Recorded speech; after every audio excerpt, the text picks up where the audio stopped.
Greetings. Today is 3/29/2020, and this video is about the current location of Gog. And I know I was some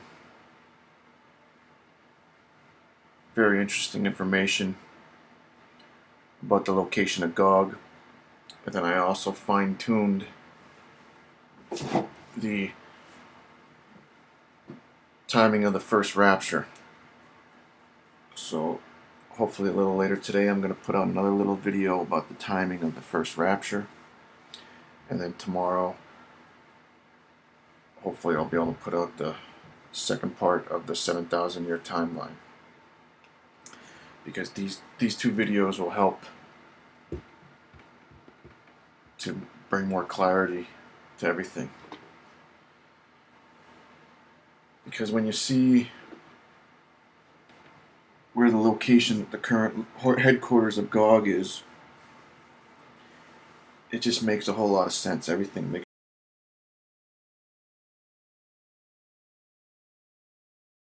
the remote parts of Earth, it's space, okay? Because, 99.9% of Christianity either believes it's Russia or Turkey or the Vatican. There's a bunch of different theories, and Magog is hooked up with Apollyon in the abyss, the antichrist, Apollyon in the abyss, and they don't get released until Revelation 9. And then Apollyon and Satan make an alliance, and that's the alliance, the covenant of Daniel 9. It has nothing to do with peace.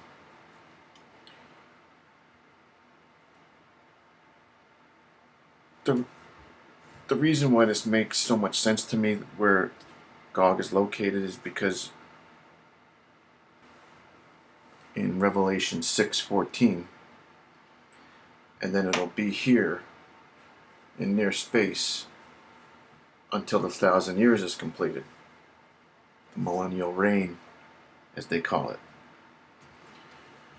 Well, what kind of was an underlying issue for me is that New Jerusalem is almost the size of the moon. So I was thinking, how is that and the moon going to be right near us without things, the physics, the magnetic, and all the different functionings of the earth. How it would be too confounded, I would think, with them two huge objects right next to us. Well, when I show you where Gog is currently located, that won't be an issue. And also I wanted to give you President Trump, who I believe to be the end-time Elijah, the end-time anointed ruler of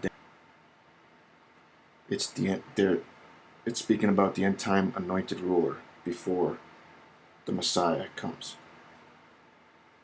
He prepares the way, removes the roadblocks, etc., etc. And ultimately, he's being led by Michael and the four angels of the altar, the four angels of the Almighty's presence. And it's their final stand on behalf of the Messiah and the Almighty. And like I said in past videos, the main way that Satan and his minions, which are the 10 horns, the main way they have controlled planet Earth, enslaved humanity, is via the central banks. all right, which basically has been going on since around 1000 AD. And the central bank for America is the Federal Reserve, which came in 1917, approximately. And there were one or two, at least two central banks in America prior to that, but they got booted out because America understood in its early history how bad central banks are. And George Washington was quoted as saying that, and that's why they put into the Constitution that our government is not legal under a constitution unless it is part of the government, which up until this point it has not been. The Federal Reserve is a private corporation owned by a few banking companies, and it's been that way for 100 plus years. However, it looks as though on Friday, which would have been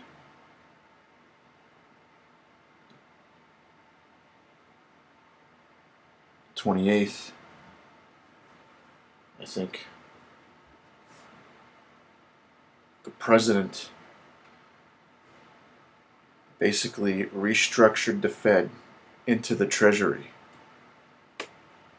Now, I'm not a financial expert, but it sounds like that's what he did. The enemy gets pushed back into the Middle East, where their original boundaries were when the Almighty separated the nations.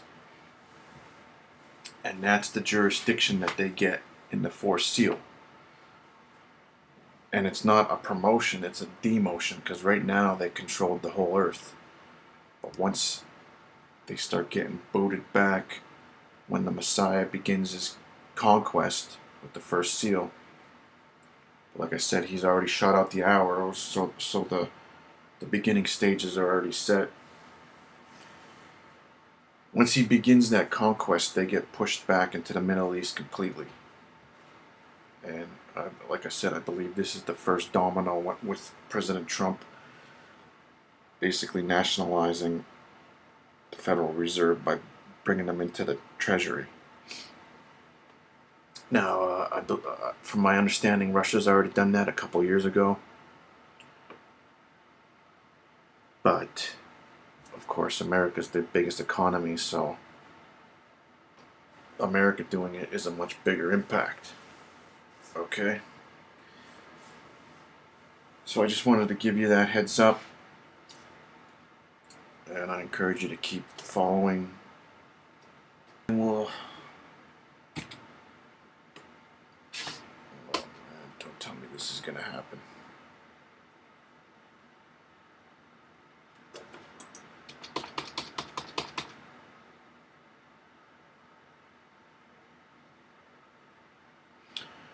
Well, that wasn't too bad. Okay, so we'll start off with the date. Today's the 12th day of the first month of the first year of the first week of the 121st Jubilee, which is the 6,000th year since the start of the Jubilee count at the transformation of a caveman into Adam in 3980 BC. 3/29/2020. Okay, so we already went over that. Now, first thing to understand is the enemy. Okay. And this has been complicated because devil just means deceiver and Satan just means adversary. So the translators, when they were translating, they kind of just lumped devil and Satan into one entity, and that's not true. Okay. So when the Messiah talks about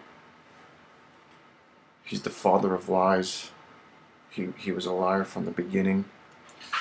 That was not Gog, Satan, the devil. That was actually the Antichrist, Apollyon. Okay? The devil was or Satan, Gog, the devil, he was actually a good angel up until the fall of Tyr. Alright? He was stationed in Eden to protect Eden with he was like the archangel of other guardian angels in Eden. And what they did, their job was to protect Eden. And then they also brought the souls down to their rightful compartments to be stored until the day of judgment, or for the saints until the day of redemption. However, around somewhere in between 1000 BC and 600 BC, when Tyr falled, the devil got expelled from Eden, and his glory got removed, and he got put into a flesh body, as with his other angels. So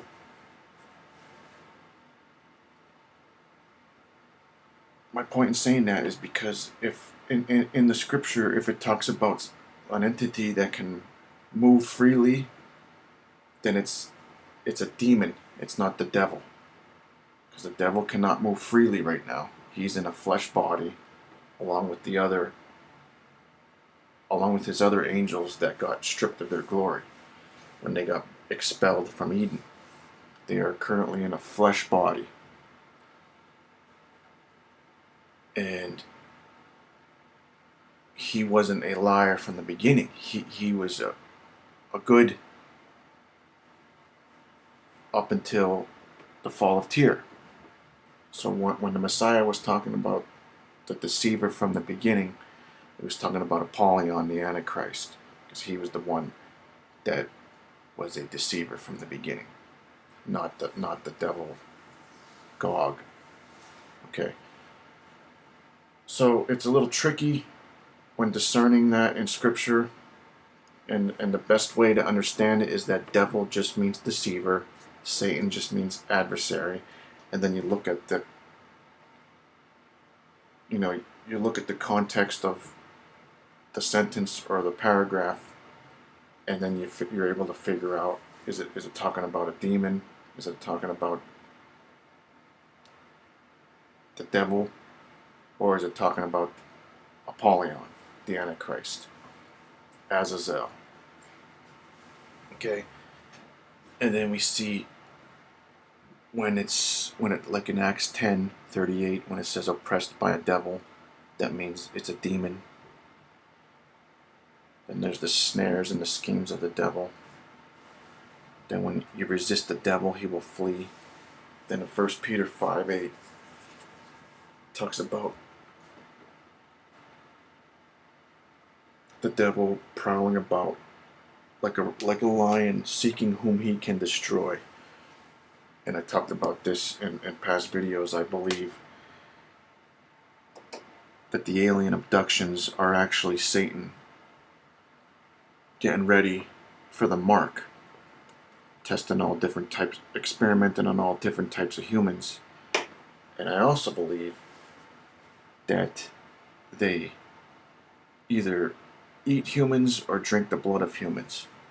And that's why we see the human sacrifices in like Central America, Mexico, and South America with them pyramids. Because I believe he migrated after the fall of Tyr. When he got put into flesh, he met up with the seed of Cain, which would be the elongated skulls, who were mostly in power, ruling in the ancient times. And you could look up the different hieroglyphs and sculptures and stuff like that, and you'll see that they have the elongated skulls, which I believe is the seed of Cain. And I believe when the devil got put into a flesh body. He met up with some of the seed of Cain, and he knew about the Phoenicians, that they were great seafarers, because he was leading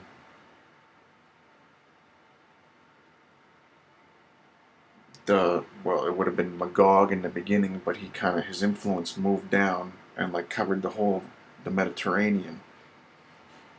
When you follow how the events occurred after the separation of nations, Magog, the devil, his influence came down from like Turkey down to Tyre and the whole of the Mediterranean, because Phoenicians were the ones that built Tyre.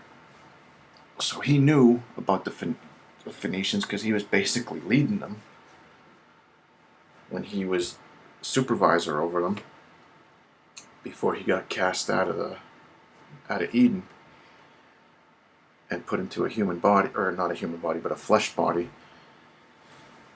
So I believe that they commandeered the Phoenicians. Of course, he knew about the Americas because he was a holy angel prior to this. So they have a lot of knowledge. They came over to the Americas, started building an empire, and building and building and building. But these empires that you see, they have elongated skulls, the leaders, and then there's signs of a lot of human sacrifice. And I believe that the human sacrifice was, they were probably feeding Satan and his minions, the 10 horns. However many that is, if it was 10, if there's only 10 of them, maybe there's 100, maybe there's 1,000. I don't know how many exactly, but it says 10 horns. So I believe that's why there were these human sacrifices. They were literally feeding the devil and his other angels, because they're in flesh and they actually have to eat. So when they started, because like I said, humans went from horse and buggy to the moon in only 70 years. Now imagine the devil and his minions are many times smarter than us. They commandeer the Phoenicians, come over to the Americas, and start building a vast empire. And that's why we see the advanced civilizations in Central America, and then going down to Peru.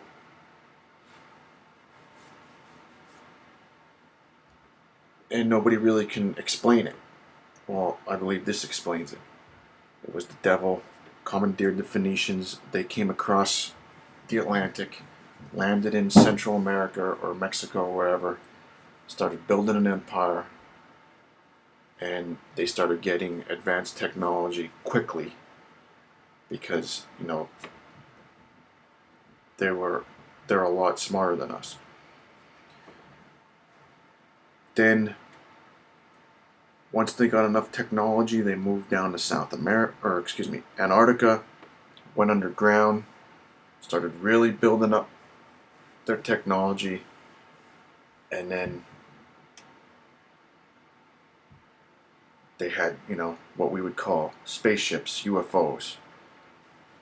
And when it says seeking whom he may destroy, I believe that they actually go and either they have some type of technology or just like a telepathy, that they're able to see who doesn't have the Holy Spirit protecting them. And when they say who doesn't have that, that's who they can abduct. And I believe that's what this is talking about, seeking. Okay, another interesting thing is when Paul talks about he delivered that person to Satan for the destruction of flesh. Right? So Paul probably knew that they eat or drink the blood of humans, whatever they do. And that's what he was talking about. then we see that he comes disguised as an angel of light. Okay, well,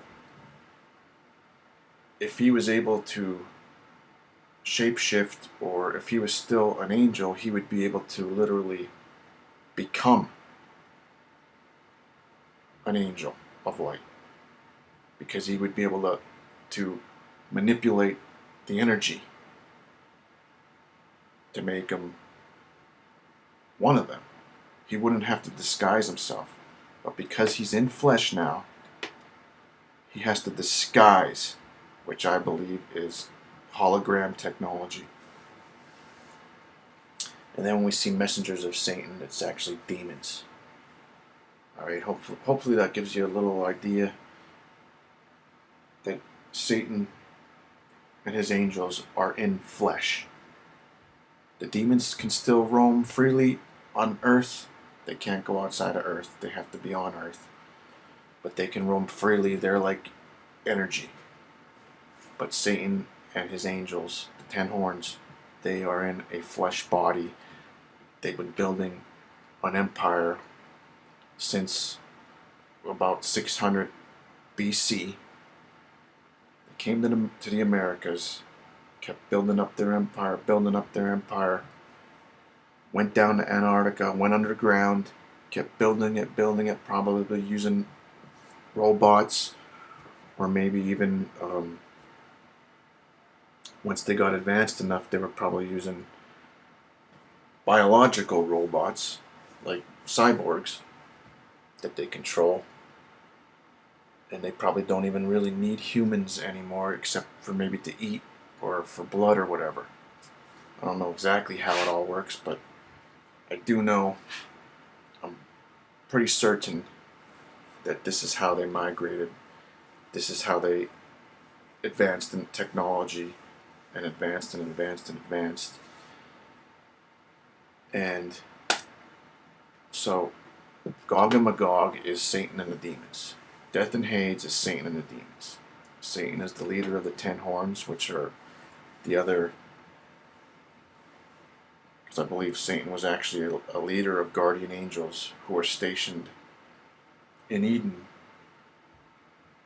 after the fall, after sin was born. They were stationed in Eden, which is in the center of the core of the earth. And once they got kicked out, they got put in the flesh. Just like when the antichrist, Apollyon, Azazel, when he sinned, he got put in the flesh. When Adam and Eve sinned, they got put in the flesh. When the 200 fallen ones sinned, they got put into the flesh. Same thing. When the devil and his angels sinned, they got put into flesh. Right? They can no longer move like the holy angels at lightning speed or manipulate energy to come in different forms. They are stuck in a flesh body. Okay, the Antichrist is Apollyon. He's also referred to as Azazel, Gadriel, man of sin, etc. The false prophet is the leader of the 200 fallen ones, which is the 7 heads. And then the covenant of Daniel 9 is the alliance between Apollyon and Satan. It has nothing to do with peace. Okay. So now the location of the enemy, the headquarters of Gog and Magog, or I should say Gog and the 10 horns. Alright, it's right here, inside the core of the moon. Okay? Once again, he's copying off the Almighty's architecture. The Almighty has put Eden in the core of the earth.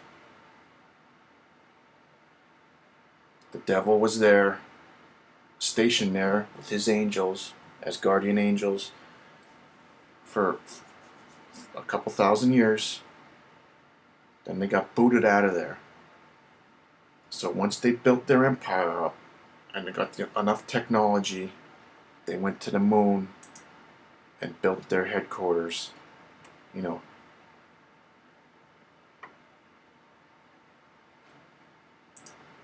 and copied the same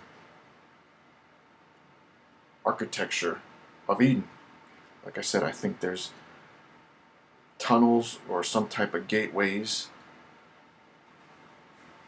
to Eden, because when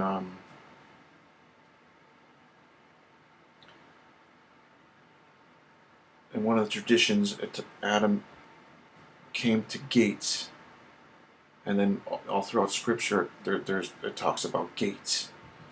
All right, now I don't know if that's a portal of some type or if it's a literal, like, elevator shaft. I would have to say shaft, but that's just a guess. I really don't know for fact. But my point is that the devil, Gog, has done the same thing on the moon, replicated the same architecture of Eden to the best of their abilities, and they are currently stationed inside the core of the moon. Okay, how did I get that? It's because of Ezekiel 38. And like I've been saying for a long time, that Gog does not come from Turkey or Russia or China or the Vatican, that he comes from space. The war in heaven is a war in space, and Gog gets thrown down.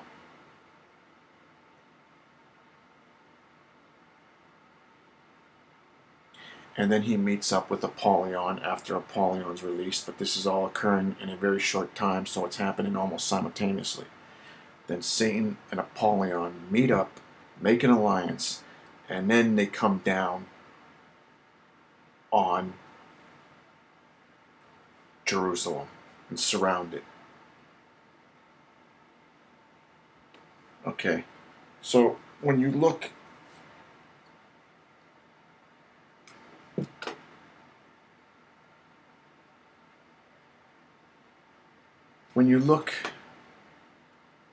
at the Hebrew for Ezekiel 38, remote parts of north, remote parts in the Hebrew can mean the rear and side. So you have rear side. And then north can mean dark. So you have the rear side, the dark side. The rear side, the dark side. Okay? And I think that should be abundantly clear right now what it's saying. The dark side of the moon. Alright? Then when you see the war in heaven take place, it says that the Almighty is going to turn you about, which when you look in the Hebrew for that phrase, it can mean break to pieces. Put hooks into your jaws means to seize. Bring you forth, which means break out, bring forth out of. And then in Ezekiel 39 we see that they're thrown down. Okay. So when you put all this together, that he mimicked Eden, went to the moon when he got enough of technology, went to the moon, started building a base up there, went down into the core. That's where the headquarters is. And then at the end, which would be the war in heaven, when New Jerusalem comes through the wormhole, because New Jerusalem is in the core of the sun. But then in Revelation 6:14, we see the wormhole open up in space, and then New Jerusalem come through. So the Almighty, at the time of Revelation 6:14, he opens a wormhole up, moves New Jerusalem from here to right here near space, Now, when New Jerusalem comes through, it'll be New Jerusalem, which is almost the size of the moon. It has a shell 200 feet thick of diamond. More than likely, it's going to be sphere-shaped. It's going to come head-to-head with the moon. And then what I believe right here is the first trump is when the Almighty fires His energy at the moon, and it completely breaks up the crust and the mantle of the moon, which is like the part that is similar to Earth, our crust.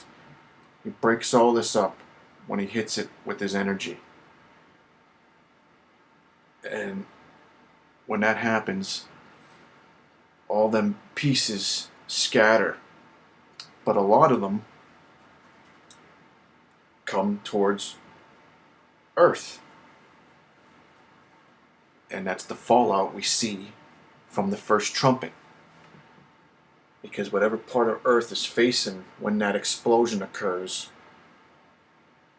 that part of Earth is going to be completely decimated. And that's what I've been saying for years, is that North, South, Central America are completely annihilated from the fallout of the first trumpet, which is the war in space.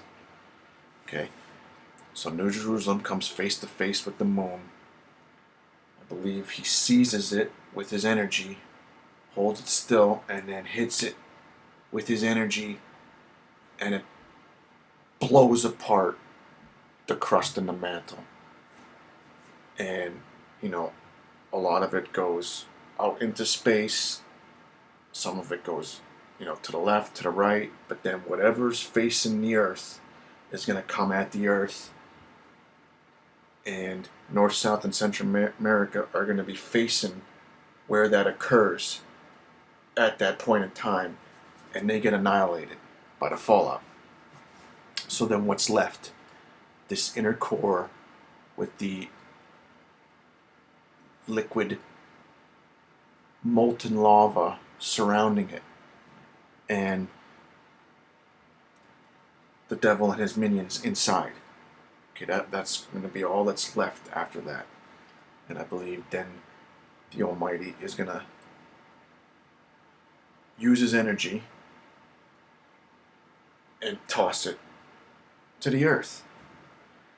And the Earth is rotating at this point. So when the Almighty zaps the moon, blasts it, breaks it apart, the fallout hits North, South, Central America at the same time we're rotating.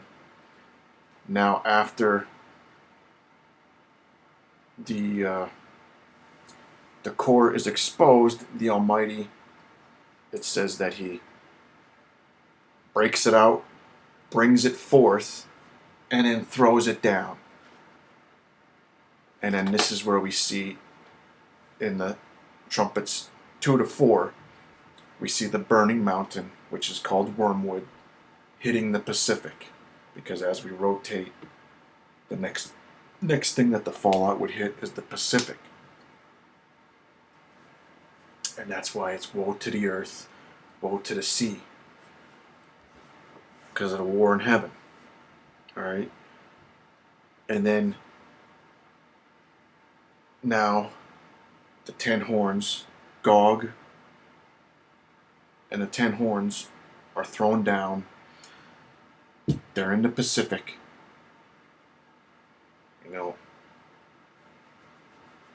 They come out and they meet up with Apollyon, because at the same time the abyss is opened, and Apollyon and the other 90% of demons come out, and Satan and him, they meet up, make an alliance, and that's the 7 heads and the 10 horns. That's the alliance, which is the covenant of Daniel 9. And then we see when they go and surround Jerusalem, and etc., etc., we see that in Ezekiel 38 and 39, which is Revelation 12:13. So, this answers a lot of questions. It makes complete sense, in my opinion. And I truly believe that that's where they're located. And that's how it's going to play out. The moon's going to get blasted. Because New Jerusalem is going to be basically where the moon is for 1,000 years. Now, if they were there together, that would cause a bunch of interference, in my opinion. I'm not an expert here, but it just seems like that's what would occur. But if this is true, that the devil was mimicking New Jerusalem and Eden and built his own little Eden on the moon, in the core of the moon, which makes perfect sense to me, because he does do a lot of copycatting. Well then, of course, the moon would have to be blown out of space to get to the core, and then for the core to be thrown down.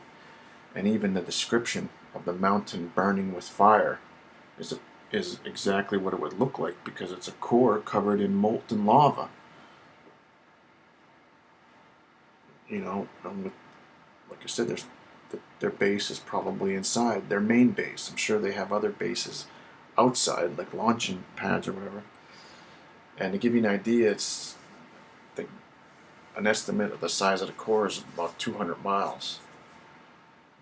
So that would probably be like, you know, a mountain the size of Rhode Island hitting the Pacific. So you can imagine the destruction, which is what I've been saying all along, is that North, South, and Central America are completely annihilated. Once that mountain hits the Pacific, it completely annihilates everything touching the Pacific, and probably goes way into the inland, the tsunamis and all that. And then that impact is also what melts Antarctica, and then the 200 fallen ones come out.